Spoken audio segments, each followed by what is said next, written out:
Most people think the top 0.1% got there by overworking everyone else. More hours, less sleep, relentless grind. I used to think that too, until I actually got into these rooms. Over the last 20 years, I've sat face to face for hours with many people that you only read about in headlines. From Elon Musk inside a rocket factory to Richard Branson on his private island, Tony Robbins in Fiji, Arianna Huffington, the Dalai Lama, Bill Gates in his home in Washington. And what I found across every single conversation is that they think in uniquely different ways. Their operating system is different from what school often tells us to pay attention to. But it often comes down to these 9 things, 9 principles that have nothing to do with hustle. In fact, the real secret runs almost directly against it. So these 9 principles aren't taught anywhere. Not in school, not in any business book, not in any podcast. And once you see them, you cannot forget them. In 2013, I asked Elon Musk what I thought was the dumbest question of my life. I said, Elon, if we could put you in a blender and essentially blend you down to your core essence, Elon, what would that be? Elon laughed at the absurdity question, and then he gets quiet, and he tells me this. He said, the core essence of Elon is this: I can take a lot of pain. He went on to share this quote: entrepreneurship is like crawling into a dark abyss and chewing glass. And he said with his usual Elon chuckle, and that's what I felt a lot of my life. But I could push through that pain. Now, he shared some stories. In that same conversation, he said there was a time when he was young and he really wanted a job. He read about the company Netflix. So he walked into their office with a resume, thinking, back then he said he was young and stupid, thinking that that was how you get a job. You just stay in the office, in the reception room. He waited and waited and waited. No one came to greet him. No one came to ask him for an interview. He sat there with his resume, a young Elon. And when no one came, he said, screw it, I'll just start my own company. That started him on his journey that's about to make him, with the SpaceX IPO, the world's first trillionaire. But as he went through that journey, there was unbelievable pain. And I got to hear much of this pain directly because I produced a program with Elon's mother, May Musk. The first principle is this: you need to have high pain tolerance. Many people back away from pain. Many people shrink in pain. Now, pain tolerance doesn't mean that you push yourself till you collapse. It means that you are devoted to what it takes to help you grow. I do not believe in going through pain to build a business because I am not going to sacrifice my health or my relationships for money. I want money, but I value my relationships and I absolutely value my health. But what I learned from Elon helps me when it comes to those days when I have to put in a 12-hour day, when those days when I have to go to the gym and I'm determined to push my body to the point where I can barely walk out of that gym. That is pain that makes you stronger. And when you can learn to tolerate that pain, you develop an unbelievable resilience in life. Most people shrink away from pain. The greatest, they push through pain. A great gym instructor told me, every time you are pushing on a weight and you feel that pain, ordinary people give up. But the people who really build muscle, they push through the pain. And when you can tolerate pain in life, in business, that's when you rise up to the next level of whatever game you're playing. Okay, so some of you might be wondering, great, Vishen, how do I apply this in my life? Well, I gave you the gym example. That's one. But the second example, I'm going to bring up Elon again. So Elon was interviewed on the Neil deGrasse Tyson podcast.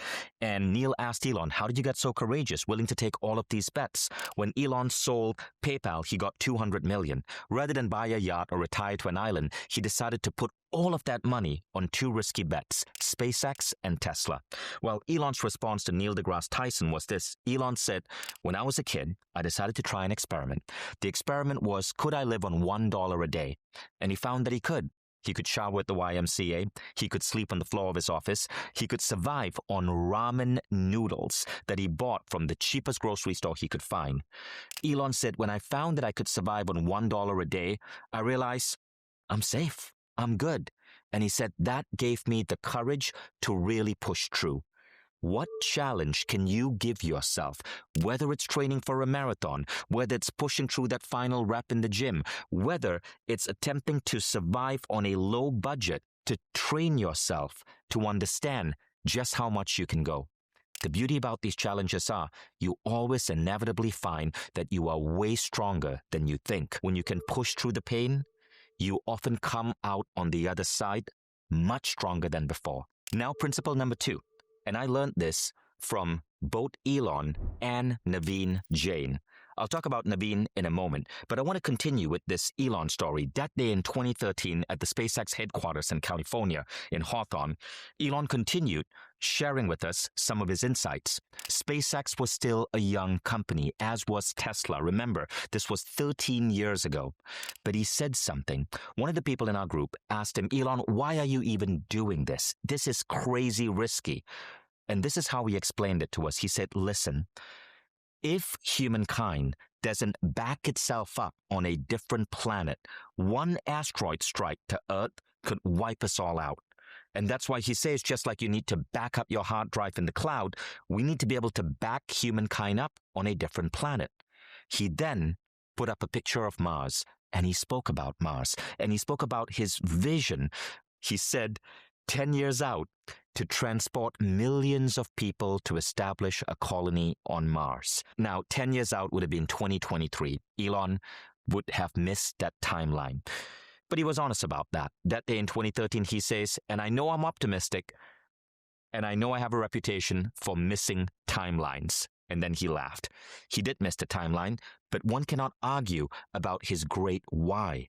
His why was save humanity in case of an asteroid strike. By the way, just in case you're wondering, the odds of an asteroid actually striking Earth and causing an extinction-level event is about 1 in 30,000. So this is not like a tiny low risk. It could happen. Elon's motivation is to back up the human species and colonize another planet.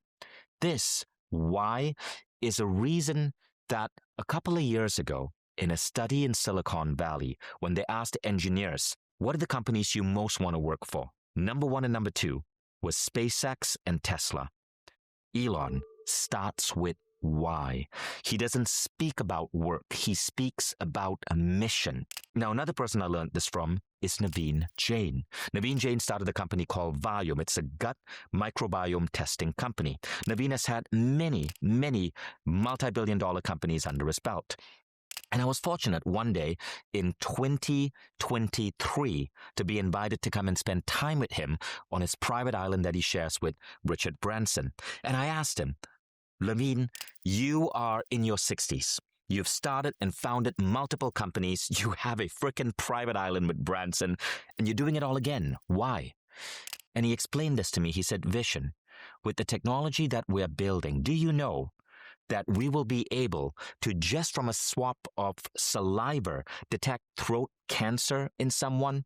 We can help make illness optional. We can create a world in America where you never have to become sick.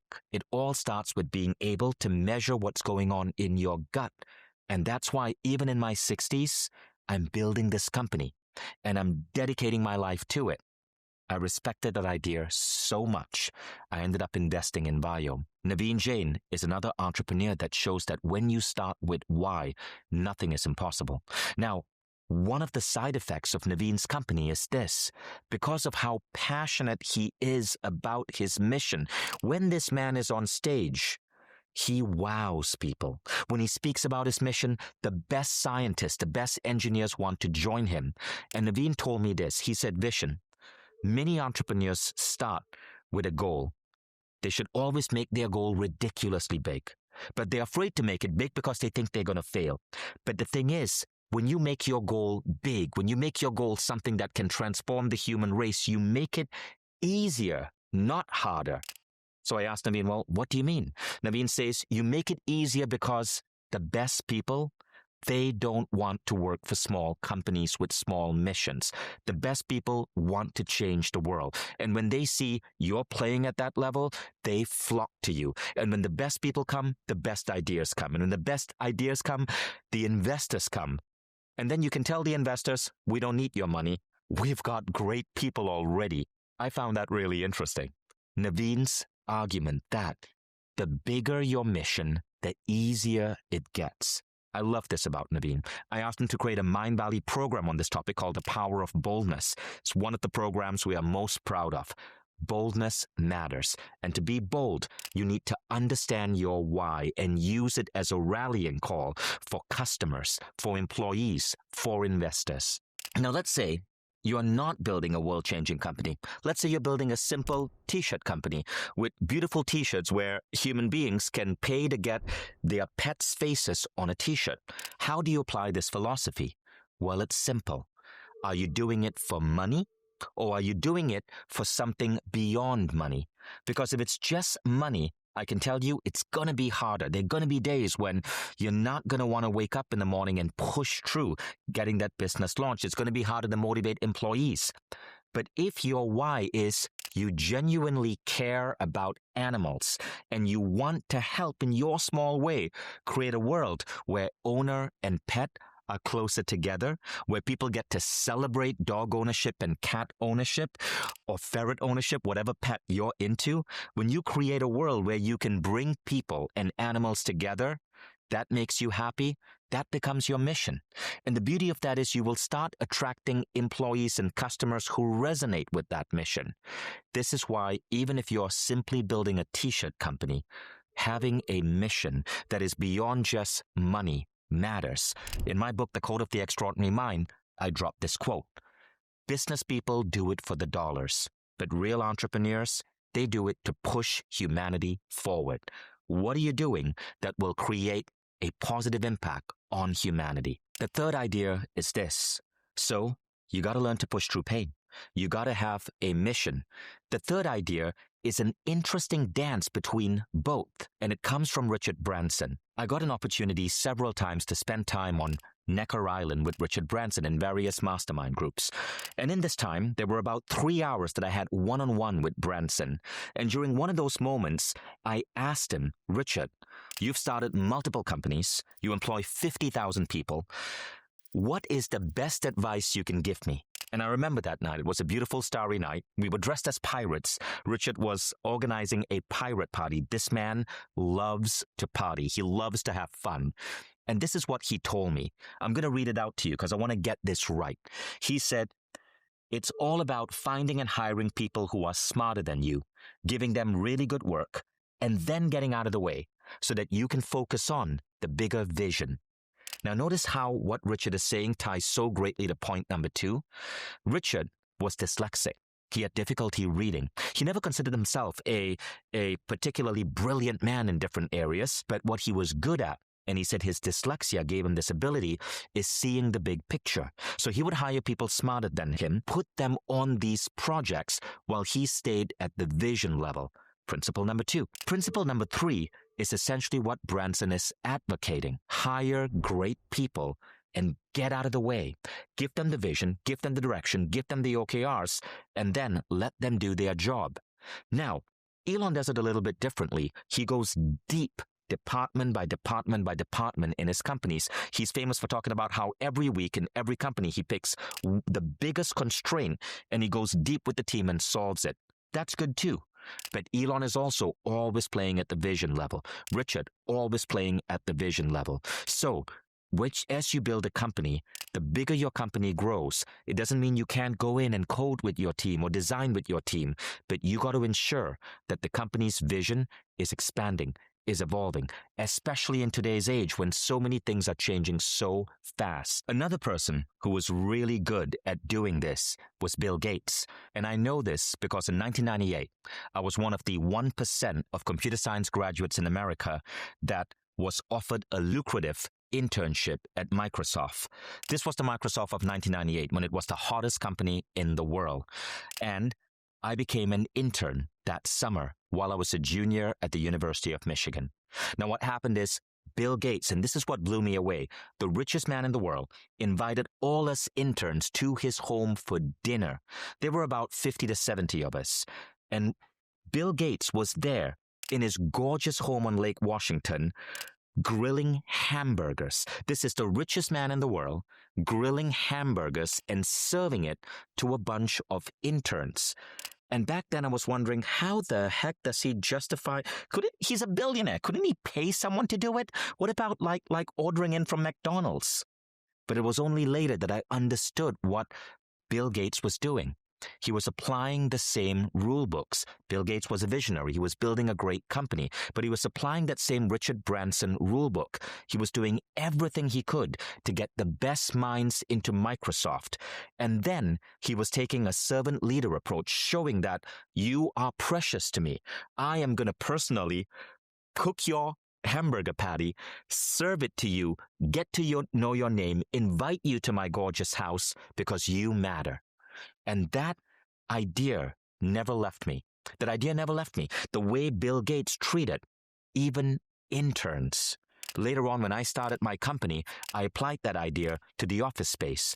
As I brought people to come and work for Mindvalley, I knew I didn't want them to just work in an ordinary office space. So I created a gorgeous office space that later made Inc. magazine top 10 most beautiful office in the world. Because those tiny touches matter. Set the vision, bring great people in, get the heck out of the way. The fourth principle I learned from the legendary hypnotist, Paul McKenna. Paul and I became friends over the years. And Paul McKenna, if you live in the UK, you know this man. He's the #1 nonfiction writer in the United Kingdom. Paul McKenna's hypnotherapy has changed the lives of millions of people. And in the UK, he is frequently in the news.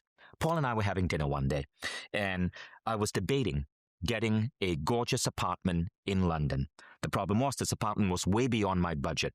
So as I sat down with Paul, Paul shared a thought with me. He said, Vishen, write down the cost of this apartment, rental, monthly. Now write down what's your budget. What's the gap? And the gap was about £5,000. This apartment was £5,000 more than what my budget told me I should pay. Paul said, well, listen, most people are going to look at those £5,000 and they're going to cross it off and say no. But you're smarter than that. This is what I want you to do. He said, forget safe and risky. Don't think like that. Instead, look at upside, downside. So the downside is it's £5,000. But Vishen, what is unique about that apartment? And I said, well, this apartment has got this amazing space for filming. It's also got this stunningly massive dining room with an antique Chinese table that can sit 12. Paul says, aha. Okay, if you could use the space for filming and you could produce just one extra YouTube video in this gorgeous space a month, would that be worth $5,000? And I realized, well, yeah. He said, if you could host intricate dinner parties and bring in founders from different industries, maybe find new companies to invest in, new collaborators, would that be worth $5,000? And I go, yeah. And he goes, well, you can do both. So for the extra $5,000, you're already telling me you're getting $10,000 worth of value. I thought about it, and he was right. I was looking at it from the sheer rule of this breaks my budget. But McKenna showed me how to think upside, downside. Admit the downside, but look at what is the upside of having this slightly greater space. Now, this type of thinking can be extremely useful for entrepreneurs. I want to go back to a story about Branson. When Richard Branson was traveling with his wife in the early days, he was trying to fly back to the UK from the Caribbean. And what happened is that the flights were all fully booked, flights were cancelled, and there was no way to get back. So he decided to spend some money hiring a chartered flight. So he grabbed some money together, went to hire a chartered flight, but he found out that it was way too expensive. He couldn't afford it. So he goes back to the airport in the waiting room with all of these distressed, grumpy travelers because the flight to London's been cancelled. And he says, guys, if all of you pay me, I'm going to put this money together and get a plane for us and get us all back to the UK. And that's how he was able to get back to the UK. But that simple inconvenience sparked an idea. It allowed him to understand that he could collect money in advance, hire a chartered flight, and then get himself back, but also make a tiny bit of profit. That model became the model that he used to launch his airline, Virgin Atlantic. When Branson was launching Virgin Atlantic, an idea that sparked from that moment with the charter flight, he called up Boeing to buy a plane. And Boeing said, there's no way we are selling someone like you a plane. You have no experience. So Richard said, well, could I rent a plane? Do you have any planes just sitting around on the runway waiting for someone to rent them? Let me rent it for a month. Boeing said, sure. And Richard said, can I pay you at the end of the month? Boeing said, yes. Richard now had his plane, but he had a big bill at the end of the month.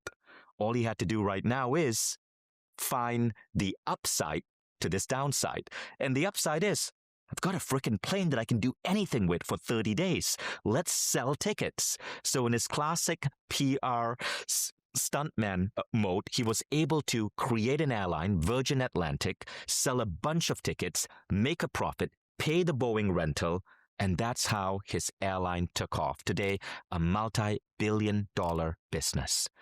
All because what most people would see as a downside, a big payment on a plane at the end of the month, he turned into an upside. So what are the downsides of what you're doing that could potentially be an upside? Apply McKenna's tactic. Is the downside reckless? If the answer is no, then don't obsess about the downside. Focus on what you can do with the upside. Poor thinking obsesses about the downside. Great entrepreneurs, they stay in the positive mode and they look at the upside. Principle number 5 comes from the Reverend Michael Beckwit. Michael Beckwit is the Reverend of the Agape Church in Los Angeles. This is a multi-denominational religious institution. It teaches ideas from every religion. And Michael is an incredible speaker. And one of the most incredible things about Michael is this. He is the most featured person in modern personal growth and spiritual documentaries. No one else in the modern era is featured as much as him in these movies and documentaries. And it's because of how he speaks and his presence. So I've learned a lot from Michael over the years while being in the audience, in his church, but also through one-on-one conversations. And one of the most interesting ideas I learned from Michael is this. Failure is the curriculum. Michael says there are 2 ways we grow. We grow through Satori and we grow to Kensho. These are Zen terms. So in Zen philosophy, life is about growth. But growth can come through Kensho, which is growth from pain, but growth can also come through Satori, which is growth from awakening.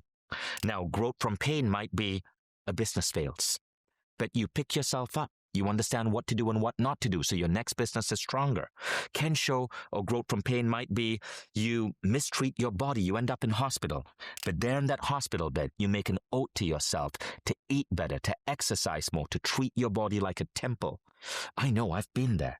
Kensho might be a relationship ends, but you grow from that, and you start to understand what it takes and what behaviors you need to change to really create a thriving relationship. That's growth from pain. Satori is growth from awareness. Growth from awareness comes when you listen to a podcast, when you're studying on a platform like Mindvalley, when you're reading a book, when you have inspiring friends or mentors that help you gain realizations. Kensho or Satori. But the point is growth. Growth is the curriculum. Failure helps you grow as much as awakening. So Satori is wonderful, but not everyone is always going to get insights from the book they read. Kensho is often the best way to help you grow.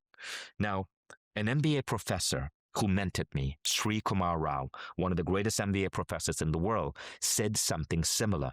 He said, Vishen, you know the most important thing we need to teach in MBA programs? I asked what? And he says, American MBA schools need to teach this. Your business is not about your business. And I go, what do you mean? He goes, your business is about, are you growing? If your business hits $1 billion, doesn't matter. Did you grow? If your business fails, doesn't matter. Did you grow? As long as you're growing, you're good. Your business is nothing more than the greatest vehicle for your personal growth. That's why being a founder is so valuable. But when you fail, when something doesn't go right, the only thing you got to look at is not the failure, but what did you learn? Did you grow? And as long as you're growing, you're winning. you're gaining, you're developing an edge. When you reframe failure into opportunity for growth, the Kensho opportunity for growth, now you become unstoppable. By the way, if you enjoyed this idea of growth, check out my video, The 3 Most Important Questions. This is an exercise that I designed that has been retweeted by organizations like the American Management Organization to help you identify the best ways in which you need to grow in your life. You'll find it on this channel. Don't forget to hit subscribe. The next idea in the next story comes from Arianna Huffington. I got to sit down with Arianna in her home in LA several years ago. And as we chatted, she told me the story that led her to start her health and wellness company, Thrive. She'd been working crazy hard on Huffington Post, and she started neglecting her health. And one day, as she came back from a long day in the office, she collapsed, hit her head against a table, and lay on the floor bleeding. She realized that for the longest time, she had been neglecting her own inner game, her health, her wellness. Arianna swore never to do that again. She started a company called Thrive. She started going deep into meditation, into health, into wellness. Today, Thrive is a massively successful company. And Arianna learned that lesson the painful way. As Michael Beckwit should say, Kensho, your outer game depends on your inner game. The world that you're building, the business that you're creating, is a function of the inner state you're in. Or another way of saying it is this: your business will grow to the extent you grow. Listen, if you're on the ground bleeding, you're not going to have the capacity to grow your business. So are you sacrificing sleep? Are you sacrificing gym? Are you failing to eat well because you're too busy? Well, you've just fallen down an awful trap. The most important rule to understand is this: you have to take care of yourself. Sleep is non-negotiable. Healthy eating is non-negotiable. Exercise is non-negotiable. Going back to a story from Branson. I was in Necker Island once, and Branson, at a late-night 10 p.m. party, challenged all of the founders in the room to wake up at 6 a.m. and swim with him. From Necker Island to a neighboring island he also owned, Mosquito. The space between that island, 5 kilometers. A few hands went up, but most people decided there's no way they're waking up at 6 a.m. and swimming 5 kilometers across open water. Now, I decided that, okay, I was a photographer. This was an amazing opportunity. I had to get there with my iPhone and film this. So at 6 a.m., there I was. The sun was rising. It was gorgeous. A few straggling entrepreneurs, slightly nervous, were getting in the water with Branson. And Branson forgets his goggles. So he turns to his assistant and he goes, "Are my goggles around?" And she goes, "Well, I'd have to run back up to the house and get them. It's going to take me 20 minutes. Branson, who's in his 60s, says, "Oh, don't bother. I'll just backstroke." This man in his 60s is about to backstroke 5 kilometers. Now, at that point, I'm thinking I'm not even a good swimmer, but listen, I'm 40, and it's embarrassing if I cannot do this. I had my goggles, so I decided to get in the water with Branson. I was impressed at how a man in his 60s was able to keep his body that sharp. Long story short, Branson made it. 5 kilometers, backstroke. Many of the entrepreneurs made it. Branson did this not because he was trying to prove a point. He did this because we were there to learn how to think like a billionaire. And one of the things he was trying to express to us is this: billionaires, even when it's painful, will wake up at 6 a.m. And billionaires, at least his style of billionaire, will take such good care of your health that even in your 60s, you can backstroke 5 kilometers across open water. That experience changed my life. I started treating my body in a different way. I started training in the gym in a different way. I'm going to be in my 60s in a decade or so, and I want to make sure I age gracefully, just like Branson. The next principle comes from Dave Asprey, the founder of Bulletproof Coffee, the creator of the term biohacking. If you look up the word biohacking, Dave's name is the name on the dictionary as the man who coined this term and kind of created this movement. Now, when I first started getting close to Dave, and he had me on his podcast, I spoke about intuition. This was 2016. My book, The Code of the Extraordinary Mind, had just come out. And I got slammed on Amazon by Dave's followers because they believed intuition was not real. Spiritual was beyond biohacking. But over the subsequent years, as evidence came out, the evidence showed that your spirituality, your intuition, your ability to master your mind are some of the most important things for longevity. I knew that. Dave knew that. But we couldn't speak about it publicly in 2016 without getting slammed. But in that same year, 2016, I attended an experimental event with Dave Asprey. Today, that event is called 40 Years of Zen. It's a neurotraining facility that Dave now runs, where you train your brain to function like the brain of monks who have spent 40 years in meditation. And the people who flock this facility are billionaires, are entrepreneurs, because it costs $15,000 for 5 days. I went there with Dave in the early days when he was first exploring this technology. And this is what we learned. We learned that you can train your brain to actually perform like a monk by using biofeedback to repattern in your brain the exact patterns that we see in a monk's brain. Now, for those of you who are brainwave nerds, it's high alpha amplitude and left-right brain coherence. But here's the funny thing. The secret to getting there is not what you think. It's not hours of chanting or hours of meditation. It's practicing forgiveness. It's practicing this one spiritual act, forgiveness. As you go into these altered states at the neurotraining facility, what you're meant to do as you go into this neurotraining facility, you go into this egg-like structure. Your brain is wired up to machines, and what you're meant to do non-stop is forgive yourself for every dumb mistake you've made and forgive everyone who ever hurt you. Forgive, forgive, forgive, until your soul feels completely clear, until you basically have no negative charge towards anyone. This is bizarre because this is a spiritual practice that saints have been speaking about, that Christ spoke about. And it turns out that the spiritual practice is incredible for optimizing you as an entrepreneur. Today, we know the science. Your brain goes into a more resilient state. When your brain is more resilient, you can push through busy days. You can push through long hours while staying calm. And this is the secret. Calm. When your life is so complex, most people never get to be founders or entrepreneurs because it is a freaking complex job. And you got to juggle so many multiple things. But when you can train your brain to have this high level of resilience, calm in the storm, you're able to navigate that. And it turns out the way to do that is a spiritual practice called forgiveness.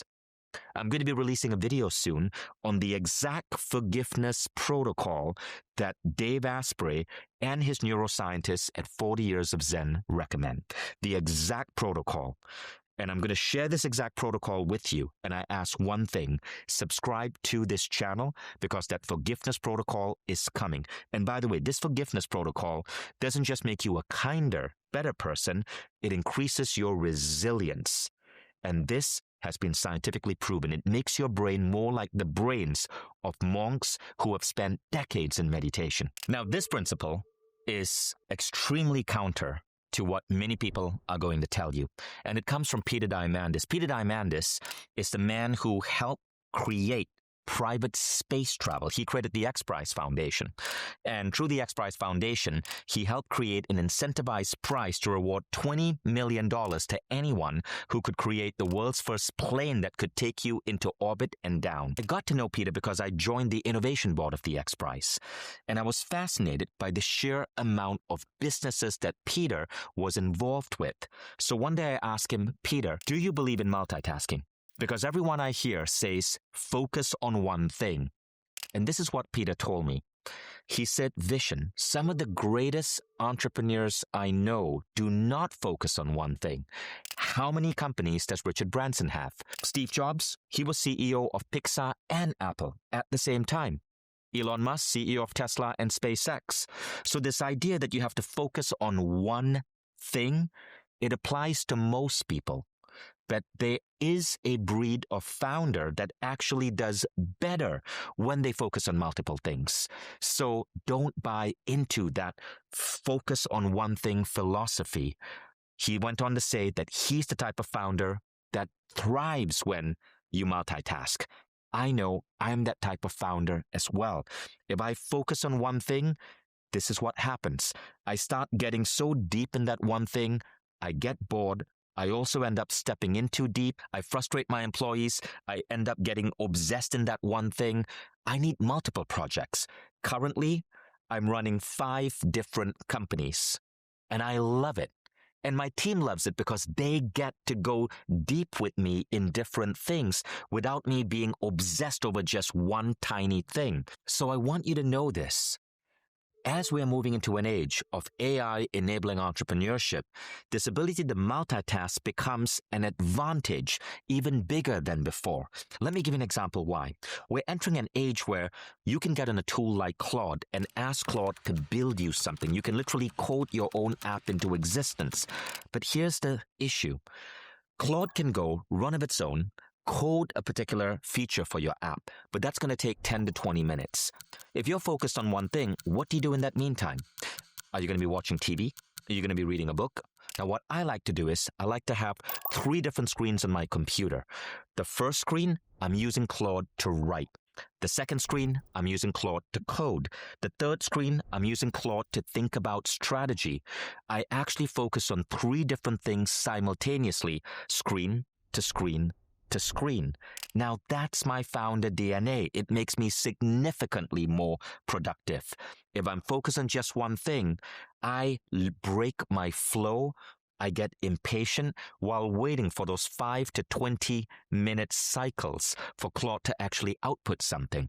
So this new era of work actually gives you the ability to do that.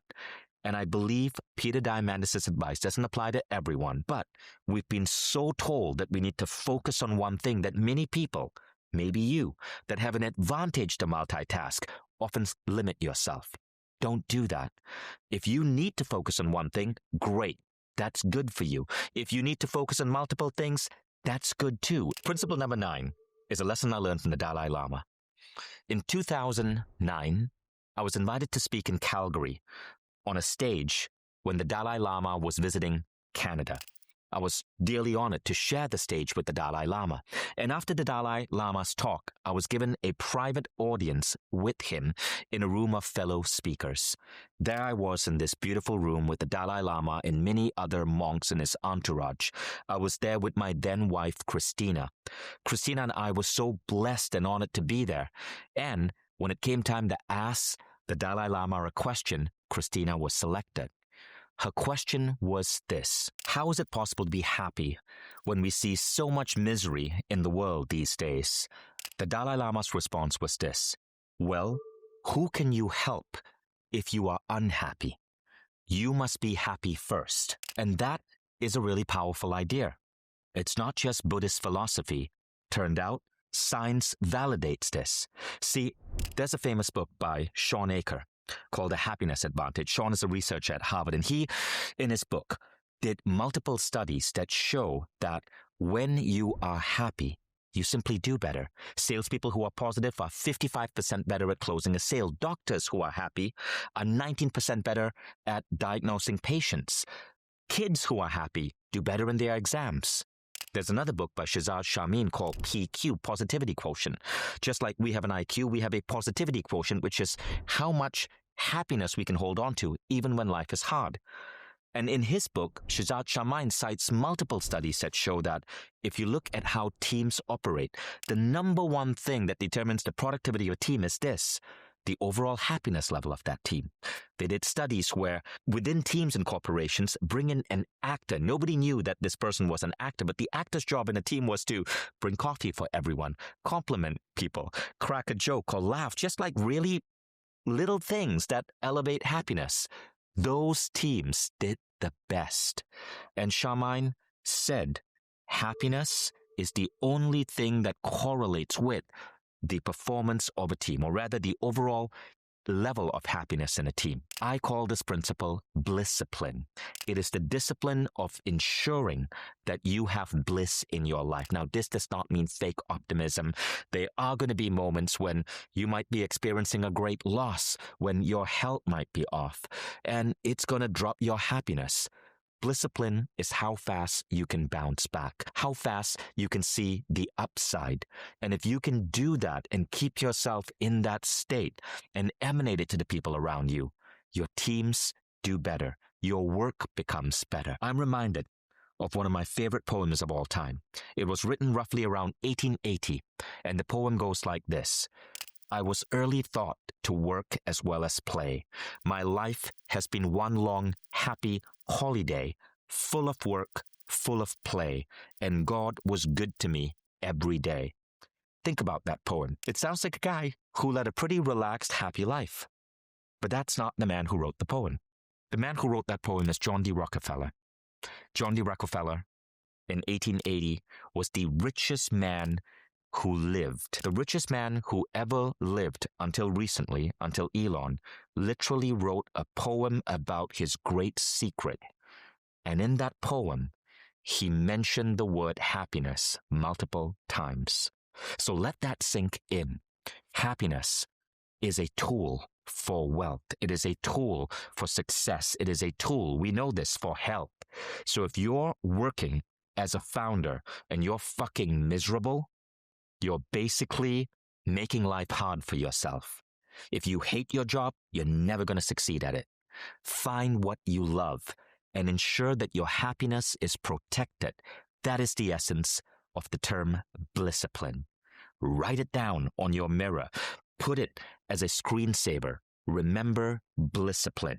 I'll be creating a video shortly on the science of blisscipline in organizations, and I'll share with you some tips to bring blisscipline into yourself and the close people you work with. So stay with me, because what I'm going to do now is give you a recap of the 9 principles and tell you where you can learn more and go deeper. The first is tolerate pain.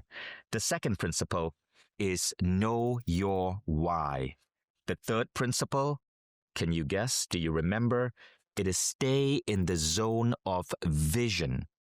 The fourth principle is leverage upside down thinking, not fear-based thinking. Principle number 5 is failure is the curriculum. Principle number 6 is the inner game is greater than the outer game. Number 7, learn the importance of optimizing consciousness. There's a video on this called The 7 Sacred States, which you will be able to watch on this channel, so click follow. Principle number 8 is multitasking rules. If you are drawn to it, it doesn't mean you're distractible. It could be your way of work. Embrace it.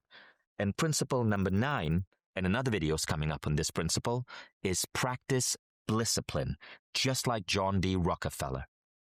So, I hope you found these rules useful. I hope you find this video useful.